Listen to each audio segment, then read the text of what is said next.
अस्सलाम वालेकुम to all of you. आप देख रहे हैं हेल्थ का तड़का और जैसा कि आप जानते हैं कि मोस्टली जो है वो हिना अकेले होती हैं इस किचन में और मैं कभी कभी उनको ज्वाइन करती हूँ, लेकिन आज अगर मैं इसी टाइम पे इधर मौजूद हूँ तो इसकी वजह ये है कि आज हमारा प्लान था कि हम कहीं ट्रिप पे या कोई पिकनिक आउटिंग वगैरह के लिए निकलते हैं। और जैसे कि आप जानते हैं कि जब भी कोई प्लान ऐसा होता है कि बाहर जाना है कोई आउटिंग वगैरह पे, तो वी प्रेफर कि स्नैक्स वगैरह हों बजाय इसके कि फुल प्रॉपर एक मील हो।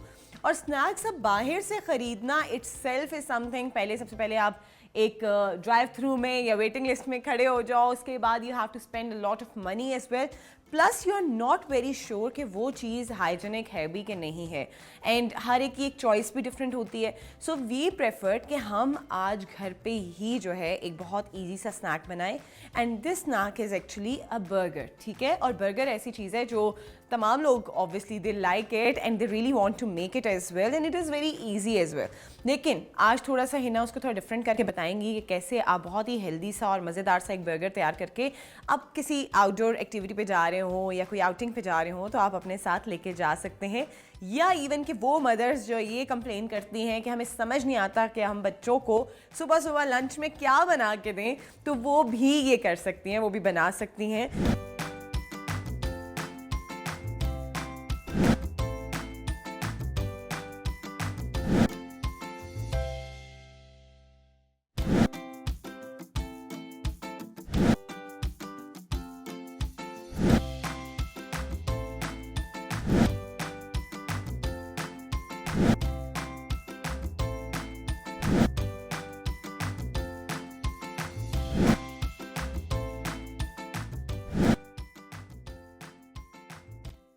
तो मेरे ख्याल में without much ado over to Hina.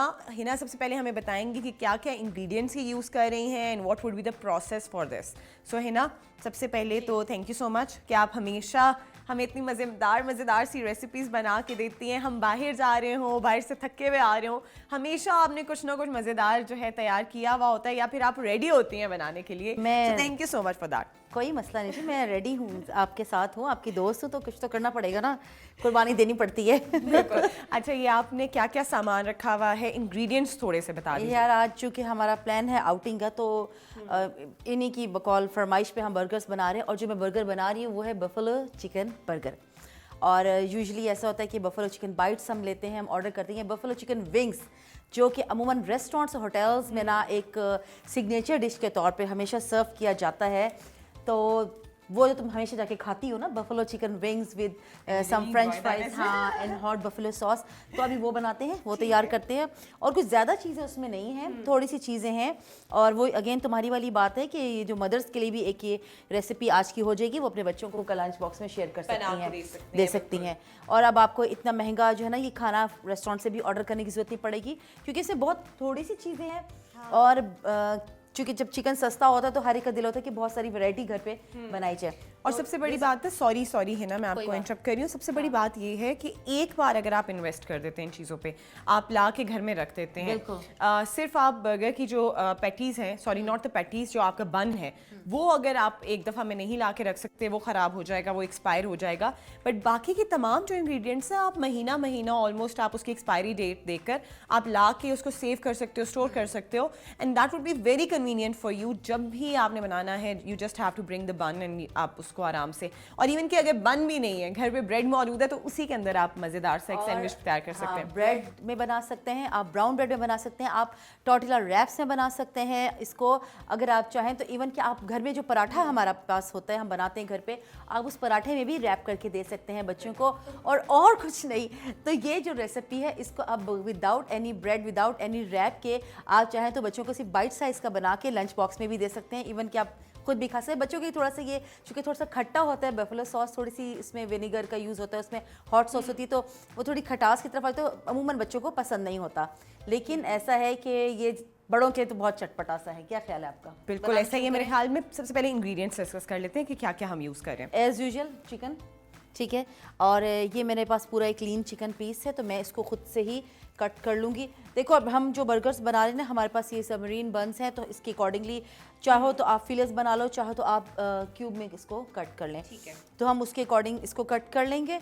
उसके अलावा जो मेरे पास चीज़ें हैं, देखो इसमें सबसे पहले होगा मैदा इस्तेमाल, फाइन फ्लावर, और इस मैदे में मैं थोड़ा सा नमक और थोड़ी सी ये लाल मिर्च का पाउडर और ऑरिगेनो लीव्स, मैं बार बार कहती हूँ एक दफ़ा बॉटल्स ले आए, बहुत सारे खानों में इस्तेमाल हो जाता है। अच्छा, ये मैंने इसलिए मिक्स कर रही हूँ इसके अंदर ताकि इसके जो ये मैदा है इसमें भी थोड़ा सा फ्लेवर आ जाए। अच्छा, मैदा अगर इन केस वैसे तो हर घर में मौजूद ही होता है, लेकिन अगर उस टाइम पे मौजूद नहीं है तो हम सिंपल आटा भी यूज़ कर सकते हैं? नहीं, आटे का इसके साथ जो है ना वो फाइन क्रस्ट नहीं बनेगा। अच्छा। क्योंकि हम इसके अंदर चिकन को टॉस करने के बाद हम इसको डीप फ्राई करेंगे, तो जब वो जो क्रंच एक ऊपर आ जाता है तो वो आटे से नहीं आएगा। सही, ठीक है, बस ठीक है? आपने मैदा ही लेकर आना हाँ, है। मैदा ही लेना है, इसके लिए लेना पड़ेगा आपको। तो ये मैंने हल्का सा नमक, लाल मिर्च और थोड़ा सा ऑरिगेनो फ्लेवर के लिए अच्छा होता है, टेस्ट आ जाता है, इसमें मैदे में ऐड कर दिया है। अब यहाँ पर जो है ना चीज़ें मेरे पास, ये तीन चीज़ें साइड पे कर दें। अब मेरे पास क्या है, यहाँ पर है मेरे पास बटर और मेरे पास है ये हॉट सॉस। अच्छा, पहले तो ये सारे शहर ऐसा हुआ करता था कि हमारी मार्केट्स के अंदर ना सिर्फ ब्रांडेड इंपोर्टेड जो है ना हॉट सॉस मिलती थी, टबैस्को हॉट सॉस, लेकिन अभी हमारी अपनी लोकल कंपनीज ने, बहुत अच्छी अच्छी कंपनीज हैं और एक दो तो बहुत ही अच्छी जो मैं पर्सनली बहुत यूज़ करती हूँ, उसकी हॉट सॉस तो बहुत ही मजे की। ये बफेलो सॉस बहुत रीजनेबल भी हो गए, बहुत रीजनेबल आपको मिल जाती है। पहले आपको बहुत ढूंढना पड़ता था, सुपर मार्केट्स में आपको जाना पड़ता था, वहाँ से सिर्फ आपको अवेलेबल होता था। So now it's very convenient as well. So आप किसी भी जनरल स्टोर पे जाएंगे आपको बहुत इजीली ये मिल जाएगा। और पहले इतनी थी सिर्फ छोटी सी बॉटल्स आती थी और वो अच्छी महंगी होती थी, लेकिन अभी जो ब्रांड हम यूज़ कर रहे हैं वो बॉटल्स भी बड़ी हैं और बड़ी इकोनॉमिकल हैं। तो वो आप वाली बात है कि हर आपको लोकल जो आपके एरिया में मार्केट्स हैं और जो शॉप्स हैं वहाँ पर आपको इजी मिल जाएगी।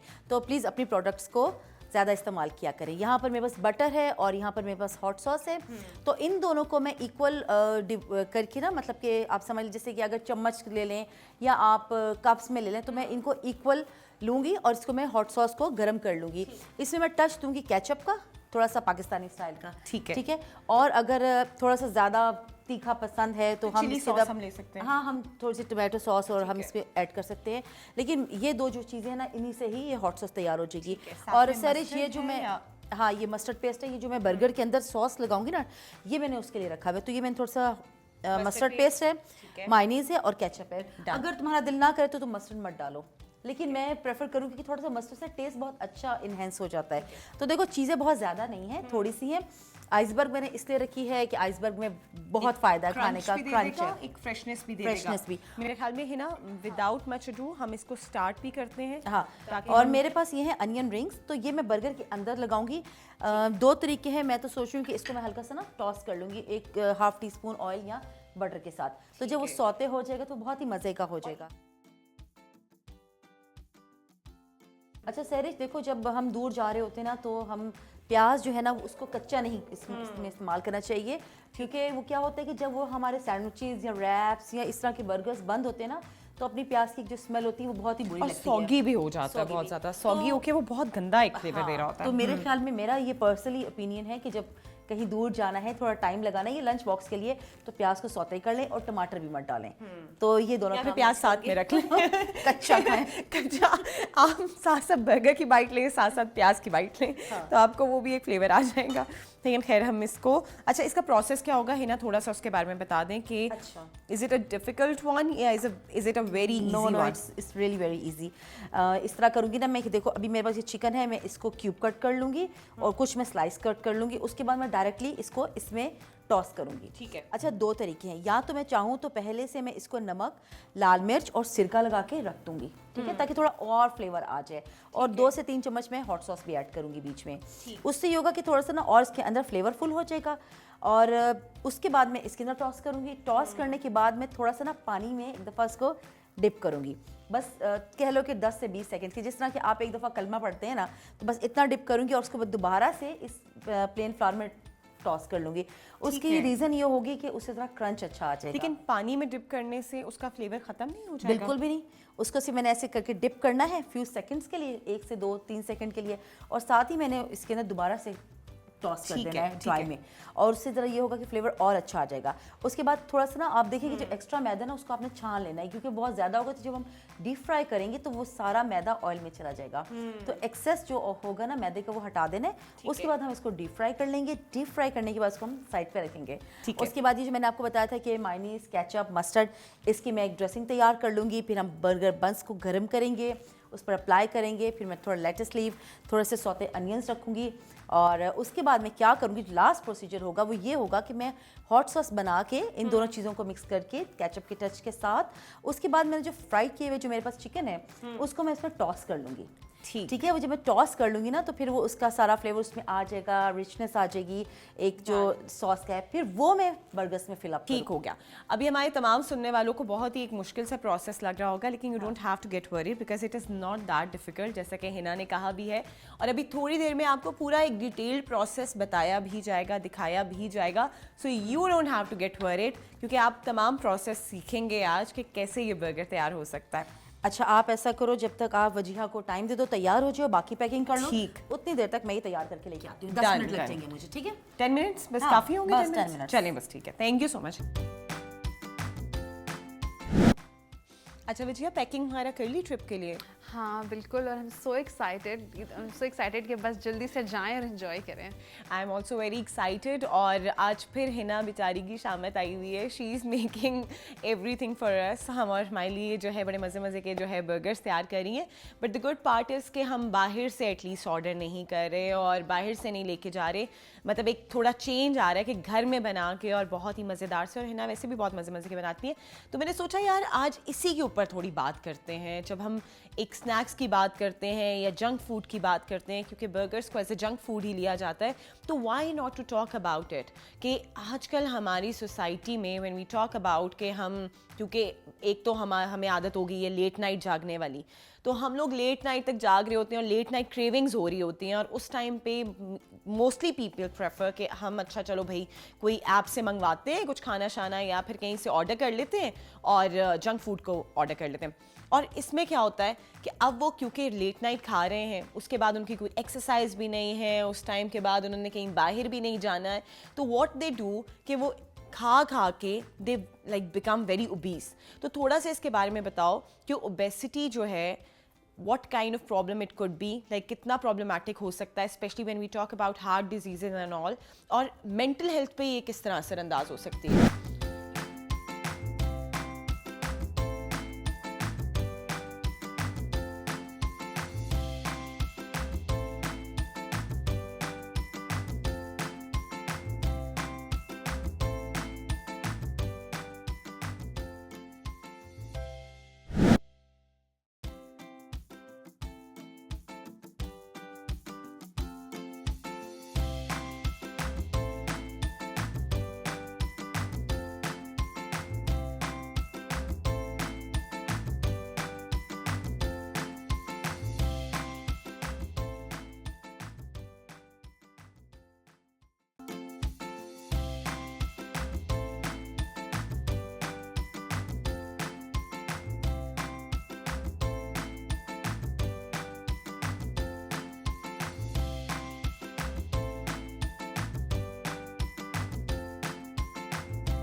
बाद ऐसी सिचुएशन हो गई है कि हमें इतने अरसे तक जो है घरों में बंद रहना पड़ा, और उसमें यही था, एक ही एक्टिविटी रहती थी कि खाना या मूवीज़ देखना या फिर जो है घर वालों के साथ टाइम स्पेंड करना। और जब हम घर वालों के साथ ही बैठे होते हैं तो खाना पीना हमारा चलता ही रहता है। ये एक्टिविटी ऐसी है जो कभी नहीं रुकती है।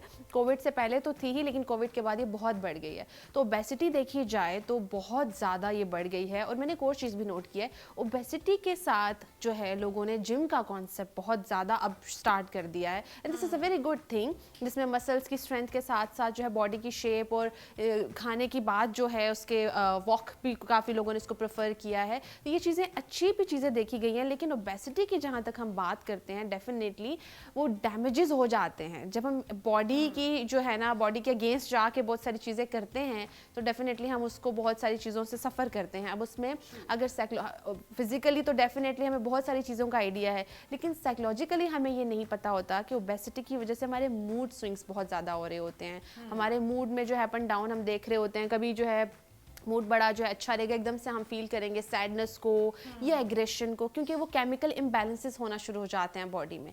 सेकेंडली जो है बहुत सारे डिसऑर्डर्स, जैसे वो तो खैर सबको ही इसका आइडिया है, आई थिंक एंजाइटी, डिप्रेशन, लेकिन जो सबसे ज़्यादा चीज़ हमें अफेक्ट करती है, आई थिंक सब एग्री करेंगे इस बात से, जो भी हमारी डिस्कशन को सुन रहा होगा, कि सेल्फ इस्टीम बहुत लो होती है सैरिश। अपना आप अजीब लगने लगता है, अपना आप बुरा लगने लगता है, अपनी ही बॉडी में अनकंफर्टेबल हम फील करते हैं, शीशा देखते हुए हम बहुत नुक्स निकाल रहे होते हैं, या ड्रेस के मामले में बहुत नॉर्मली सब कॉन्शियस होते हैं, हम सभी कॉन्शियस होते हैं, लेकिन एक्सेप्टेंस ही चली जाती है।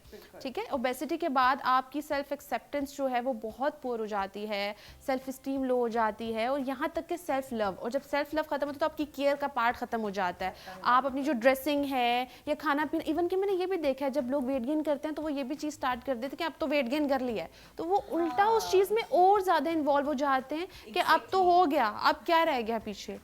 अच्छा, ऐसा भी होता है, मैंने जो देखा है in my circle, I have seen some of the people कि जो एक पहले they were in shape and all of a sudden they change their shape, और उनकी चेंज हो गई है shape because of the obesity and all, because उनकी ईटिंग हैबिट्स चेंज हुई हैं, और साथ में कोई एक्सरसाइज नहीं है, कोई जिम नहीं हो रही है, कोविड की वजह से जिम्स वगैरह भी बंद थी, तो मोस्टली लोग आजकल बहुत ज़्यादा अगर पैसे दे के जा रहे हैं जिम तब तो फिर भी चले जाएंगे, लेकिन अगर वॉक करनी पड़ी है जो कि बहुत एक ईजी सोल्यूशन है, उसको अडॉप्ट करने में थोड़ा सा उनको मसला हो रहा होगा, तो वो भी नहीं कर रहे थे, एवरीथिंग वॉज लाइक स्टॉप्ड। तो वहाँ पे उनको क्या हुआ कि उन्होंने वेट तो पुट ऑन कर लिया, लेकिन जैसे ही जिम वगैरह थोड़े खुले और उनको एक मौका भी मिला कि अच्छा now we can go back to the situation we were in, और हम वापस अपनी शेप में आ सकते हैं, तो now they are giving excuses to themselves कि नहीं अब कौन करेगा, मैं तो नहीं चेंज हो सकता या हो सकती, एंड दिस इज़ समथिंग कि अब मैंने इसी के साथ गुजारा करना है, कोप करना है।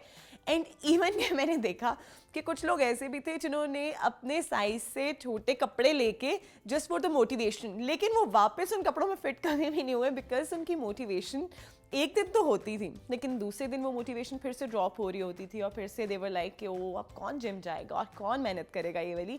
सो I have seen that to.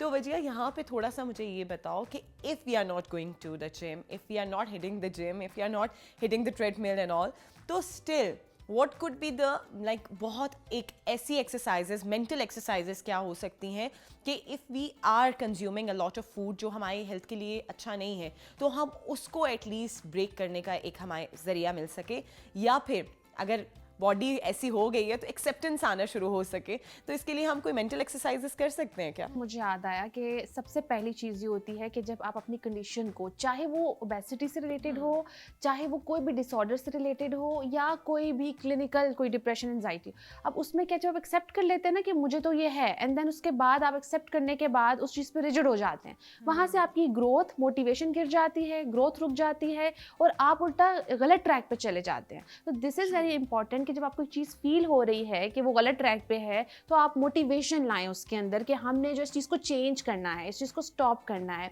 अच्छा, हमारे यहाँ ये भी फिनोमेना है कि हम अगर एक दिन जिम जाते हैं, दो दिन डाइट करते हैं, तो हम तीसरे दिन ही मेजरमेंट करना शुरू हो जाते हैं कि ये चीज़ ठीक क्यों नहीं हो रही, और हम फिर चौथे दिन मोटिवेशन गिरा देते हैं, वेट मशीन की शामत आ जाती है। तो दिस इज़ वेरी इंपॉर्टेंट कि हम कंसिस्टेंसी रखें। ठीक है, तो फिर तो मेरा सवाल ही थोड़ा सा ख़राब हो गया, मुझे ये सवाल ही नहीं पूछना चाहिए था कि हम अपने आप को उसी तरह एक्सेप्ट कैसे करें। बेसिकली सवाल ये होना चाहिए था कि हमने एक्सेप्ट नहीं करना, we have to motivate ourself कि नहीं this is not me and I have to change myself, I have to be back to the shape. तो इसलिए थोड़ा सा सवाल जो है यहाँ पे, क्योंकि लोग बड़े खुश हो जाएंगे, अच्छा हमने ऐसे एक्सेप्ट करना है, चलो भाई हम तो ऐसे हो गए, अब तो एक्सेप्ट कर लेंगे। अच्छा, ज़्यादातर वजह हम बात करते हैं about the psychological issues and all, और आज क्योंकि हम बात कर रहे हैं अबाउट द फूड जो कि एक लोगों को बहुत पसंद भी है, जंक फूड की हम बात कर रहे हैं, बहुत ज़्यादा कंजम्पशन भी होती है, लेकिन आज हमने एक अलग तरीका बताया है कि घर में आप उसको किस तरह बना सकते हैं, घर में आप चिकन ला के उसको किस तरह फ्राई करके और वो सब कर सकते हैं।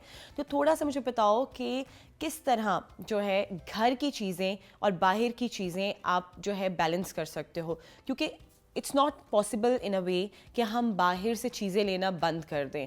हमारी एक रूटीन में हो गया है, ये पार्ट ऑफ आवर रूटीन कह लो, जो लोग कर लेते हैं hats off to them, but mostly लोग नहीं कर पाते।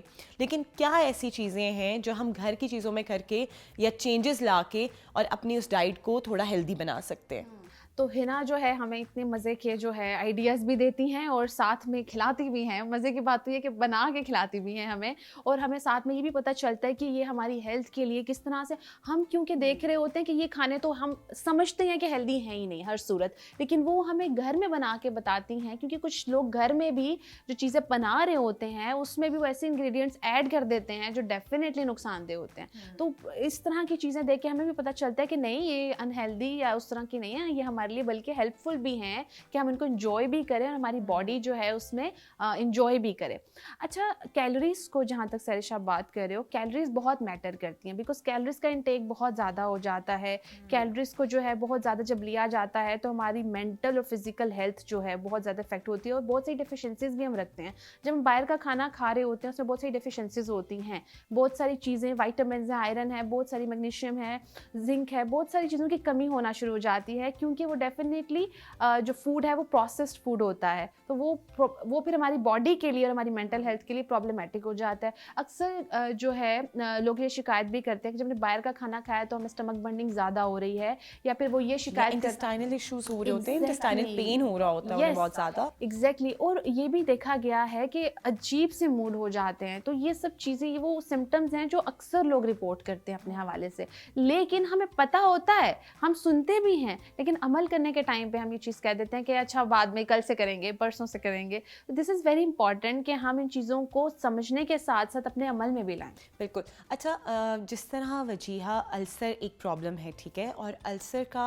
मेनली लोग ये समझते हैं कि ये स्पाइस की वजह से हो रहा है। दो कि ये स्पाइस की वजह से भी होता है, लेकिन स्ट्रेस का भी एक बहुत बड़ा एक किरदार होता है अल्सर होने में। तो इसी तरह क्या ओबेसिटी का भी साइकोलॉजिकल एक टर्म में कोई रिलेशन है, या किसी साइकोलॉजिकल इशू की वजह से भी ओबेसिटी हो सकती है? Yes, exactly. ओबेसिटी, या हम बात करें जैसे अल्सर की बात करें, ओबेसिटी या इवन के कुछ लोगों को बीपी का, शुगर का, स्पेशली ब्लड प्रेशर के जो इश्यूज़ हैं, ये बहुत लिंक्ड होते हैं हमारी मेंटल हेल्थ के साथ। बिकॉज जैसे हम ओवर ईटिंग की बात कर रहे थे, आप जितना स्ट्रेस में होते हैं आपकी क्वांटिटी बढ़ जाती है। इसी तरह एक और पॉइंट मैं यहाँ पे रेस करूँगी, जब हम खाना खा रहे होते हैं तो हमारे मज़हब में भी है कि खाना खामोशी से खाना चाहिए और खाने के आदाब हैं, लेकिन हम कैसे खाते हैं, हम बहुत सारी चीज़ों को तो टीवी देखते हुए या बातें करते हुए, या फिर हम स्ट्रेस लेते हुए।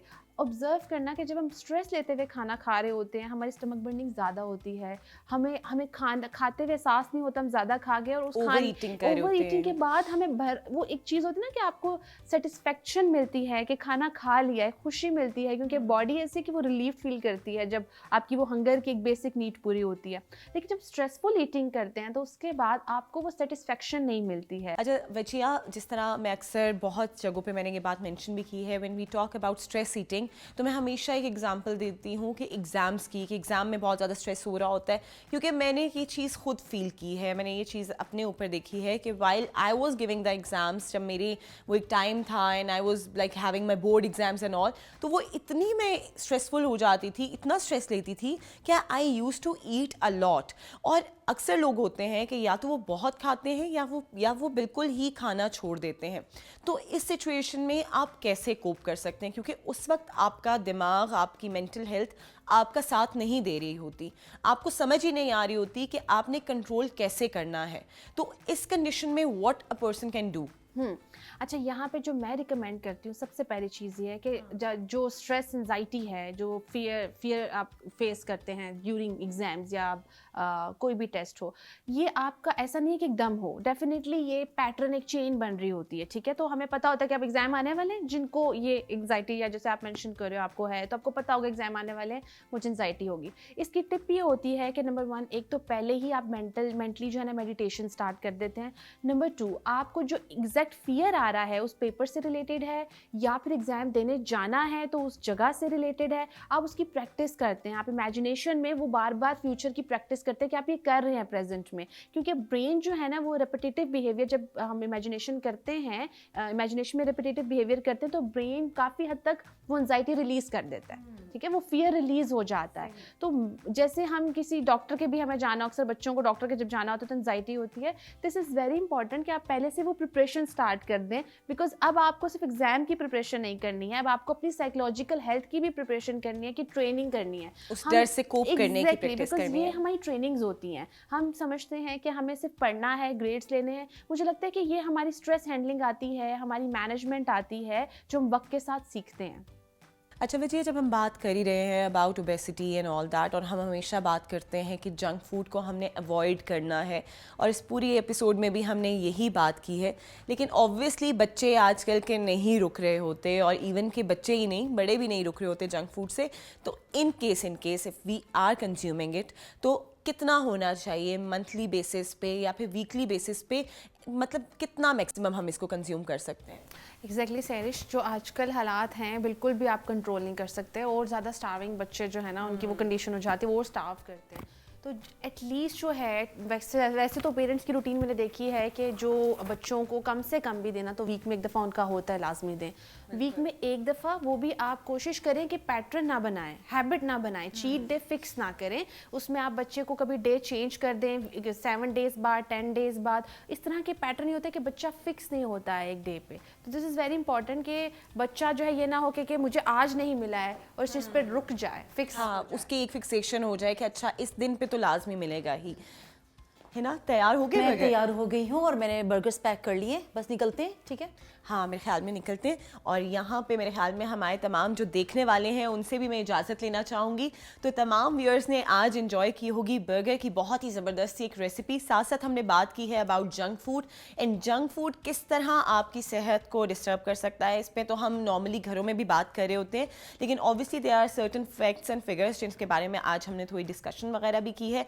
प्लस एक बहुत अच्छी रेसिपी आपके साथ शेयर की है कि in case if you really want to like have it, आपने एक खाना ही है बर्गर, तो आप घर पे इसको कैसे बना सकते हैं और घर पे चीज़ें इस्तेमाल करके इसको हेल्दी वे में कैसे अपने बच्चों को प्रेजेंट कर सकते हैं। आई होप कि आपको बहुत अच्छी लगी होगी आज के एपिसोड। इंशाल्लाह नेक्स्ट एपिसोड में हम दोबारा हाजिर होंगे किसी और ज़बरदस्त से टॉपिक और ज़बरदस्त सी रेसिपी के साथ। तब तक के लिए रखिए अपना ख्याल और देखते रहिए हेल्थ का तड़का। हमें दीजिए इजाज़त। अल्लाह हाफिज़।